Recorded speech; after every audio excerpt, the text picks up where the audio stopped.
Africatech. Africatech. Africatech. Africatech. Africatech. Africatech vous fait découvrir le potentiel du digital, l'évolution technologique et la croissance numérique du continent africain en un seul clic.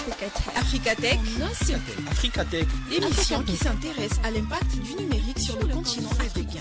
Africatech. Africatech. Africatech. Bien le bonjour à vous, très chers auditeurs, et bienvenue une fois de plus sur les ondes d'Ifriqiya FM. Moïse Self avec vous depuis les studios d'Africatech. Africatech, votre émission de technologie pour l'Afrique. Pour ce numéro, nous commencerons avec une chronique pour la minute décryptage intitulée « Le numérique au cœur de la stratégie de développement du Sénégal ».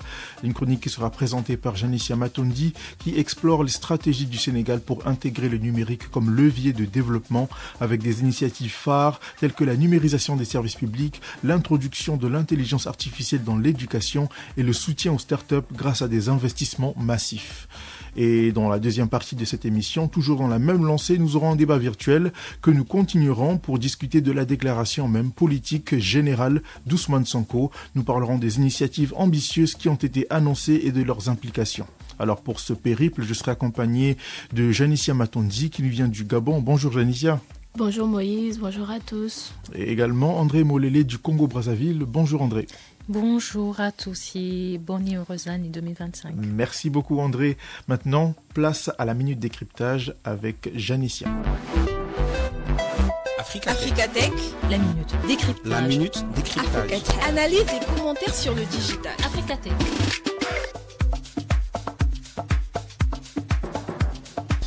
Alors que l'Afrique adopte la technologie à grands pas, aujourd'hui nous parlons de numérisation au cœur de la stratégie de développement au Sénégal. Dans le cadre de la poursuite de ces objectifs pour le Sénégal, le 27 décembre 2024, Ousmane Sonko a déclaré une politique générale DPG qui vise à mettre en exergue le numérique pour la modernisation et l'amélioration du pays. Cela passe par la numérisation des services publics de l'État, celui de la santé avec le dossier patient informatisé, de l'administration dans le projet Zéro Papier qui donnera désormais l'accès aux services publics en ligne et la minimisation des fraudes. L'introduction de l'IA dans les curricula scolaires pour assurer une main-d'œuvre prête.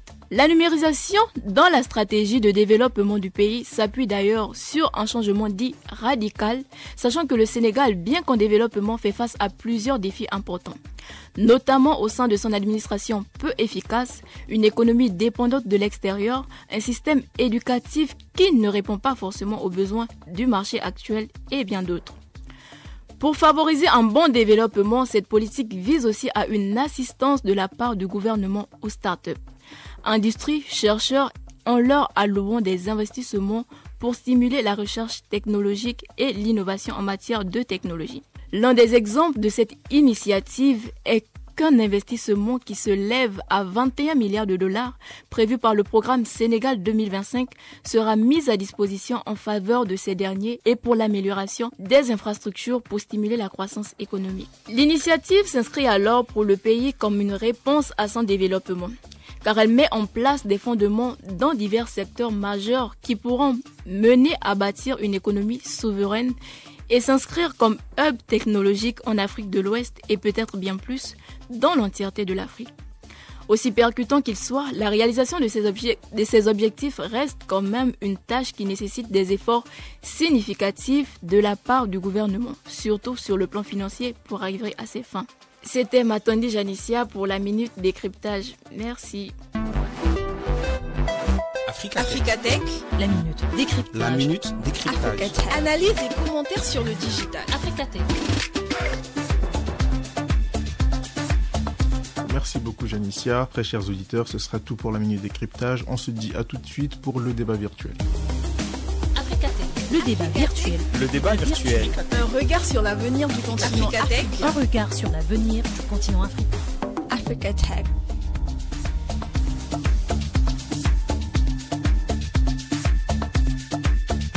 Très chers auditeurs, nous sommes de retour, toujours avec mes invités pour le débat virtuel, la dernière partie de cette émission. Alors, on parle du Sénégal, toujours le Sénégal qui s'engage dans une transformation numérique sous l'impulsion du Premier ministre Ousmane Sonko, le Premier ministre qui a présenté une déclaration politique générale une déclaration de politique générale, qui est axée sur des réformes économiques ambitieuses. Donc le programme, il met en avant la numérisation des services publics, le lancement du projet Zéro Papier pour simplifier les démarches administratives et le développement d'un écosystème technologique qui rassemble des chercheurs, des startups et des industriels. Alors ma première question, Génicia, pour parler de transformation numérique et de compétitivité au Sénégal, est-ce que le projet de numérisation des registres de l'État, donc le projet Zéro Papier, est-ce qu'il peut véritablement simplifier les démarches administratives ou est-ce qu'il ne risque pas de créer un écart?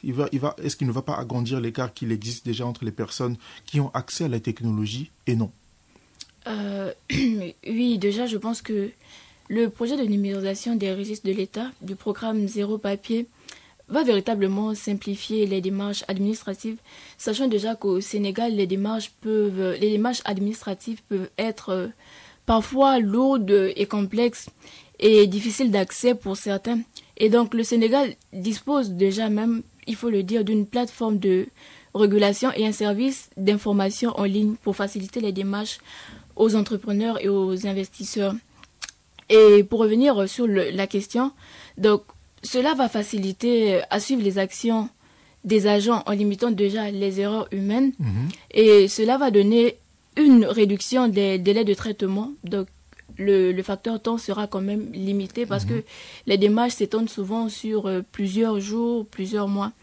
Et c'est vrai que malgré le fait que cela puisse donner beaucoup de simplification, il y a aussi des risques à prendre en compte, notamment pour les populations défavorisées en zone rurale qui n'ont pas toujours accès à une meilleure connexion.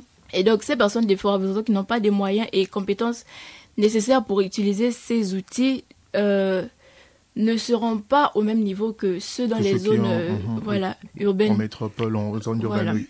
Donc, il va falloir un certain temps également aux utilisateurs de se familiariser aux nouvelles pratiques, notamment ces utilisateurs-là qui n'ont pas connaissance forcément des technologies, de l'utilisation des technologies. Très bien. André, comment est-ce que le Sénégal peut se positionner comme un hub technologique régional, donc pour toute la région, tout en affrontant les défis qui sont liés à l'adoption massive des technologies émergentes? Donc on parle déjà de disparité, d'une disparité qui existe entre les personnes qui sont en zone rurale et les personnes qui sont en zone urbaine. Comment est-ce que, avec ce problème-là, malgré ce problème-là, le Sénégal peut devenir un hub technologique dans la région? Le Sénégal peut devenir un hub technologique régional. Déjà en mettant en place de systèmes, de différents programmes de formation sur la technologie. Cela permettrait également de limiter la fracture numérique qui existe pas seulement qu'au sein des zones rurales, oui, bien sûr, mais bien aussi sûr. À la capitale. On trouve également des personnes qui n'ont pas accès à la technologie. On voit là des personnes qui n'ont pas suffisamment de moyens, donc qui ne peuvent pas s'acheter un ordinateur, ne peuvent pas s'acheter des téléphones smart et tout. Et puis il y a aussi le Sénégal devrait également se lancer surtout dans la formation. Dans la formation, par exemple, pour le programme Zéro Papier, par exemple, c'est bien, c'est un programme qui est vraiment à féliciter. Mais est-ce que tous les agents sont formés dans ce domaine-là? Tout à fait, oui. Tu vois, est-ce que tous les agents sont formés dans ce domaine? Est-ce que, parce qu'il y a également, on parle également parmi le nombre des personnes qui sont moins reliées à ce genre de programme technologique, il y a des femmes qui sont aussi un peu mises de côté.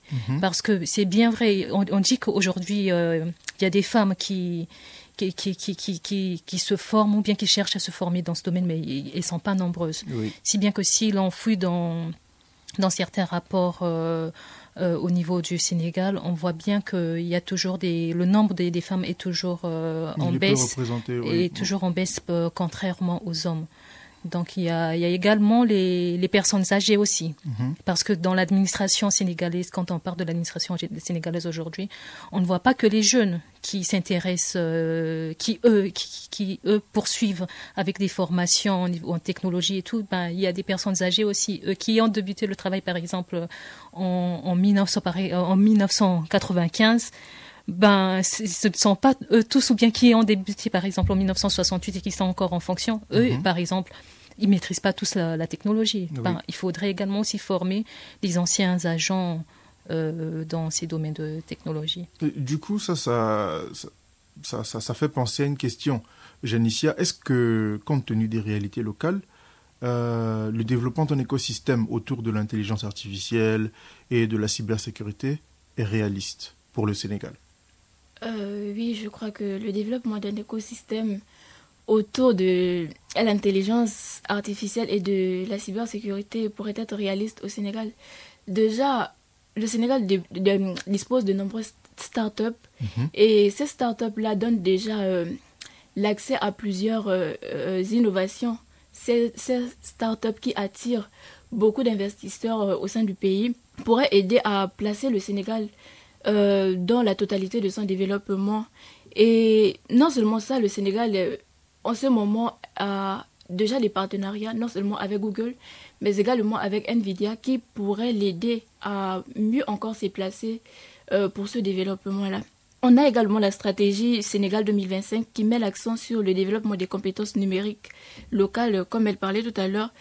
Donc, par rapport à cette question, il y a déjà cette stratégie qui va permettre que les main-d'œuvre locales soient mieux formées et voilà. Donc le gouvernement sénégalais aujourd'hui ambitionne de promouvoir l'intelligence artificielle, la cybersécurité, la modernisation du système éducatif et la numérisation de la santé avec des dossiers patients qui sont informatisés et donc toutes ces réformes dont on parle aujourd'hui s'inscrivent dans le cadre de la stratégie, comme tu as dit, Janicia, Sénégal 2050. Bon, 2025 et 2050, parce qu'il y a deux programmes. Il y a deux programmes. Pour parler de la santé et du renforcement du capital humain, lorsqu'on parle de numérisation du système de santé, donc avec le dossier patient informatisé, est-ce qu'on peut dire que cette proposition-là peut résoudre des problèmes liés d'accès aux soins au Sénégal par rapport aux réalités du Sénégal? André? C'est une question qui laisse vraiment à réfléchir. D'accord. Parce que le programme, c'est comme je disais tout à l'heure, le projet, c'est un projet qui a félicité. C'est un projet à accompagner. Mais il faudrait voir aussi les réalités sur place. Tout à fait. Il faut voir les réalités. Faire un dossier patient en ligne, c'est bien. Mais quelles sont les conditions d'accès à ces dossiers-là? Est-ce que seuls les médecins pourront juste avoir accès à ces dossiers? Est-ce que ces dossiers ne pourront, si l'accès à ce dossier ne pourront être possible que pour des médecins, donc les personnels soignants de façon générale. Soignants étatiques ou bien ceux du domaine privé aussi pourront avoir accès à ces dossiers-là. Est-ce que les patients eux-mêmes pourront avoir accès à leur dossier en ligne? Par exemple, quand il y a d'autres qui peuvent par exemple décider de voyager. Donc quand on voyage, on aimerait bien avoir son dossier médical sur soi. Est-ce qu'il serait possible une fois à l'étranger, par exemple une fois en Sénégal et arrive au Congo, est-ce qu'il peut avoir accès à son dossier quand il voudra avoir un autre médecin? Donc c'est un peu ça aussi. Janicia, qu'est-ce que toi tu en penses? Moi, ce que je pense par rapport à cela, c'est que ça peut quand même résoudre le problème d'accès aux soins, sachant que si quelqu'un veut se déplacer ou si quelqu'un est dans une zone rurale et qu'elle doit avoir un médecin spécialisé et que ce médecin-là n'est pas sur place dans la zone, elle pourra, à travers cette possibilité de patient informatisé, son dossier pourra directement être transféré vers les personnes étant en capacité de consulter, recevoir. De recevoir cette personne sans même que cette personne puisse se déplacer. Et également, ça va permettre de voilà, ce transfert-là des données des patients, ça va vraiment faciliter les patients. Mais après, il reste aussi à savoir si dans les zones rurales, tous les médecins sont formés dans la technologie, Oui, ou bien je pense ils que ont ça accès aussi. à la technologie Et ça aussi, facilement. c'est un C'est surtout problème. ça le problème. Et je pense que cette question est dans les clauses également de la stratégie Sénégal 2025 qui vise à former les populations locales, à former la main-d'œuvre locale afin qu'elle soit apte à pouvoir répondre à toutes les questions de mise en place technologique qu'on est en train d'instaurer. C'est vraiment un programme qui demande beaucoup d'accompagnement encore. Surtout beaucoup d'accompagnement, parce que là, on parle d'un programme qui est national, qui s'étend sur tout le territoire national. Donc, il ne faut pas oublier... justement, des communautés, il ne faut pas oublier certaines régions. Oui. Et pour ne pas que les peuples se sentent lésés, une partie se sente lésée. Tout à fait. Et juste dans la même lancée, il y a certaines personnes qui, en réponse à cette annonce, ont dit que le Sénégal a des problèmes plus urgents dans le domaine de l'éducation et que l'introduction de l'intelligence artificielle dans les nouveaux... C'est pas si urgent que ça. Oui, dans le nouveau curriculum n'est pas... C'est à la limite une distraction. Du coup, moi, je voulais avoir vos avis sur la question. Qu'est-ce que vous en pensez? Pour moi, une distraction, je dirais pas que ça soit vraiment une distraction. Parce que la qualité de l'éducation est très importante. Et la main-d'œuvre qu'on peut avoir aujourd'hui est d'abord due à l'éducation. Donc, si on n'a pas déjà des étudiants, des élèves mieux formés, comment est-ce qu'on peut garantir un avenir meilleur?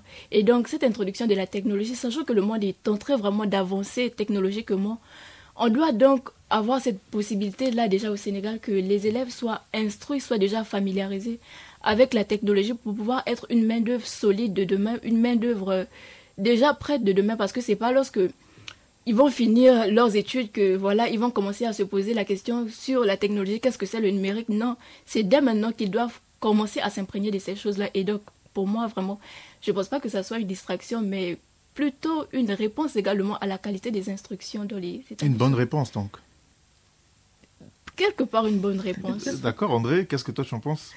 Concernant l'intelligence artificielle, le curriculum vitae... C'est ça. Moi, je trouve que c'est un peu trop risqué. D'accord. C'est un peu trop risqué. Je vois qu'on a une nouvelle ennemie du progrès. Non, c'est comme je disais tout à l'heure, le projet, il est bon, mais il faut pas seulement mettre des conditions, mais il faut aussi mettre des garde-fous. Parce que quand on parle technologie... Pourquoi est-ce que tu parles de garde-fous alors? Quand on parle technologie, oui. On parle cybercriminalité. Tout à fait. On parle fraude. Oui.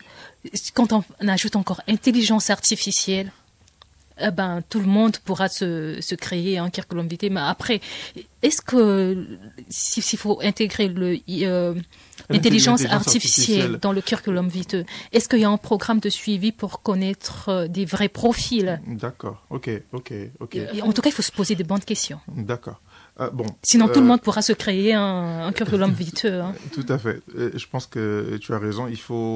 Je pense que l'intelligence artificielle a des limites éthiques qu'il faut définir. Oui. Et c'est pour ça que c'est nécessaire de se poser la question. Je pense que le Sénégal fait partie de ces pays d'Afrique qui ont déjà entamé une stratégie nationale d'utilisation de l'intelligence artificielle. Donc, on peut dire que peut-être...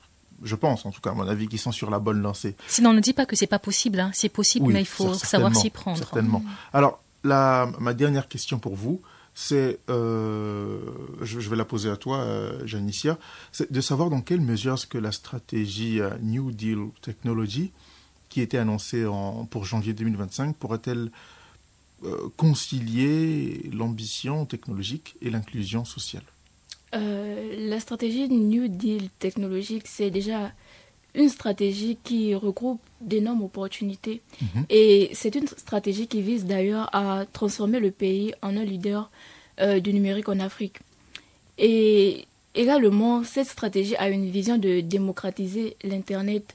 Donc, elle vise vraiment à ce que l'utilisation d'Internet, l'accessibilité à Internet soit vraiment équitable à tous les niveaux dans le pays.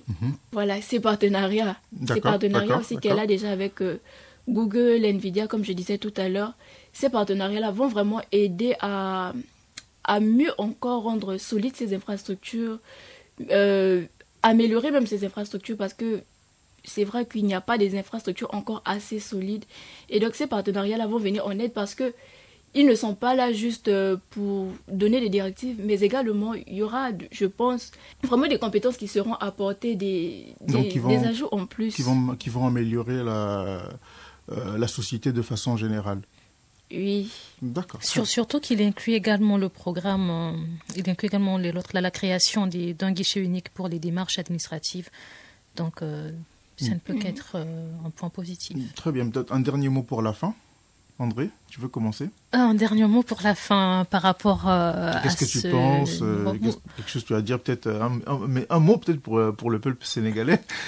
Non, ce qui est sûr, un mot pour le peuple sénégalais, il est possible, il est autorisé d'espérer. D'accord. Et il est possible de croire aussi à ce programme qui a déjà fait ce début. Un programme qui a déjà fait ce début. Il y a le programme, je pense, NECAL qui est en marche depuis 2021. Donc, si ce programme est mis en place et qu'il y a déjà un programme, d'autres programmes en dehors du programme NECAL qui est mis en place, donc on ne peut que attendre un résultat positif jusqu'à la fin. D'ici 2050, on sait que c'est possible. Très bien. Janicia? Moi, mon dernier mot pour la fin, c'est simplement la rigueur, comme toujours. Là où on introduit le numérique, là où on introduit la technologie, il faudrait vraiment une rigueur pour pouvoir vraiment aboutir, voilà. Donc, avoir des résultats. On veut tous voir ce projet aboutir. Mais sinon, ça sera vraiment un plaisir que ce programme soit vraiment une réussite. Déjà que ce programme a beaucoup d'énoncés qui font rêver. Donc, on voudrait vraiment voir le Sénégal aboutir. Très bien. Alors, je pense qu'on peut terminer notre émission sur ces mots-là. Donc, je vous remercie déjà d'avoir accepté mon invitation. Je remercie également les auditeurs qui nous écoutent. Je remercie également Asiba qui est toujours là, présente à la réalisation. Et je vous invite, très chers auditeurs, à retrouver ce numéro sur nos réseaux sociaux ainsi que sur notre application disponible sur le Play Store. Entre-temps, on se dit à la semaine prochaine et au revoir.